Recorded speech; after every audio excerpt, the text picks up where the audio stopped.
तो यहाँ पे हमें क्वेश्चन में दे रखा है A1, A2, A3 एक AP और ये GP है, G1, G2 और G3 इंक्रीजिंग GP है। हमें ये रिलेशन दे रखा है A10 प्लस G5 की वैल्यू पूछी गई है। तो सबसे पहले हमें दे रखा है G1 is equal to A1 और A1 इज इक्वल टू 1, यानी कि पहला क्या हो गया, AP क्या है 1, A2, A3। यहाँ से A1 is equal to 1, G1 is equal to A1 और GP है 1, G2, G3। अब यहाँ से एक और रिलेशन निकाल लेते हैं, A2 plus G2 is equal to 1, यानी कि A2 क्या हो जाएगा 1, कॉमन डिफरेंस मान लेते हैं, इसे एपी का है D और कॉमन रेशियो है R।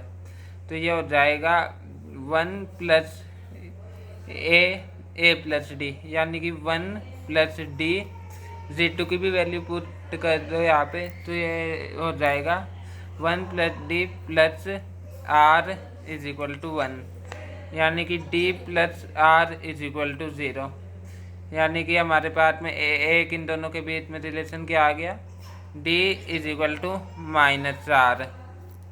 फिर बाद में A3 plus A3 is equal to 4, यानी कि 1 A3 क्या हो जाएगा प्लस एक और D हो जाएगा, यानी कि 1 plus 2D plus R square is equal to 4। अब हम इसमें क्या पुट करें, R पुट करें या फिर D, क्वाड्रेटिक इक्वेशन बना के सॉल्व कर सकते हैं। तो हम यहाँ पे R पुट कर लेंगे, क्योंकि हमें कॉमन रेशियो में पता है कि कॉमन रेशियो 1 से बड़ा होएगा। वो कैसे, इंक्रीजिंग GP है। अगर कॉमन रेशियो नेगेटिव होएगा तो ये 1, फिर बाद में माइनस के किसी नंबर से मल्टीप्लाई होएगा तो नेगेटिव बन जाएगा। यानी कि क्वाड्रेटिक इक्वेशन में हमारे पास में सॉल्व करने पे 2 वैल्यू आएगी। हम होप करेंगे कि एक पॉजिटिव आए और एक नेगेटिव, फिर हम क्लैरिफाई कर सकते हैं कि जो भी आंसर में हमें R की वैल्यू चाहिए वो 1 से बड़ी होनी चाहिए। तो अब करते सॉल्व, R पुट कर दीजिए, D की जगह माइनस R पुट करेंगे तो R स्क्वायर माइनस 2R, ये 4 को इस साइड में ले गए, माइनस 3 इज इक्वल टू 0, यानी कि ये बन गया R square minus 3R plus R minus 3 is equal to 0, R into R minus 3 plus 1 into R minus 3 is equal to 0। R की एक वैल्यू आ गई -1, एक वैल्यू आ गई 3। R नेगेटिव हो नहीं सकता क्योंकि यहाँ पे इंक्रीजिंग GP दे रखी है, नेगेटिव होएगा तो ये 1, फिर बाद में माइनस का वो माइनस का R, फिर बाद में R स्क्वायर, ये नेगेटिव में चल जाएगा तो ये इंक्रीजिंग GP नहीं होएगी।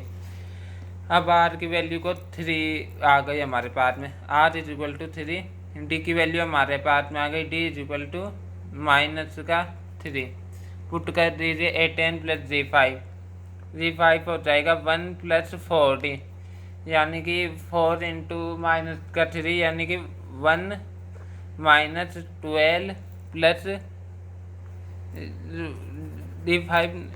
G5 नहीं A10 होएगा, A10 is equal to 1 plus 9 into minus का 3, यानी कि 1 माइनस 27 प्लस G5 की वैल्यू हो जाएगी ये 3 की पावर 4 इंटू 1, यानी कि 3 1 जा 3, 9 3 जा 27, 3 जा 81, 81 प्लस 1 82 माइनस 27, यानी कि ये बन जाएगा 82 माइनस 27 75 65 55।